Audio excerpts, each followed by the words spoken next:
Man, I wish it was Sunday, Bob. That's all I can say. I wish it was Sunday. Don't you feel like every week we go, this is the biggest game of the season? But well, it is so far. This kind of is again. You know, they have to win this game. I mean, I think we've discussed this. You know, there are many games left. There is always the possibility that they could just crush the rest of the way and win out after losing this game. But when you look at it realistically and losing another game in conference, losing a game at home, which would make 3 in a row.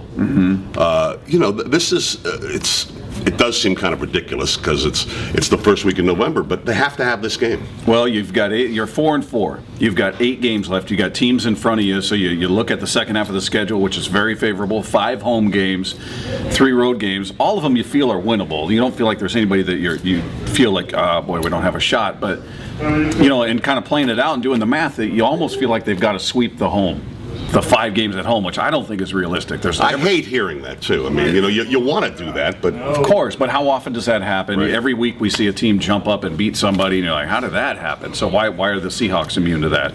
Now maybe they become one of those teams on the road. They go to Chicago and beat the daylights out of the Bears, or they beat up on Miami. They got the Bears, Miami, and Buffalo in Canada. Mm-hmm. Those are their 3 road games. You look at what they've got at home: 3 division games where they have yet to win a game. Right.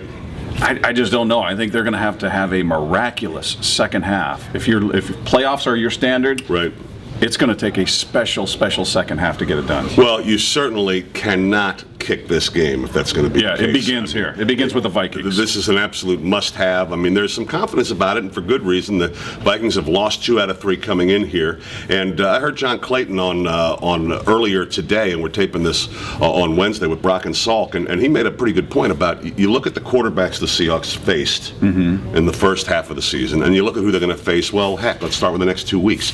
Kristen Ponder and Mark Sanchez are not Tom Brady and Aaron Rodgers, both of whom the Seahawks or Matthew Stafford, who threw for 5,000 yards, was a Pro Bowler last year as well.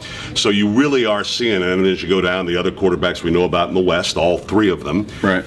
You are seeing a completely different class of quarterback, which should all by itself make the defense more effective, I think. Well, it starts with this and ends with this. If you don't beat the Vikings, you don't deserve to go to the playoffs. You're a better team. You should beat them on your home field.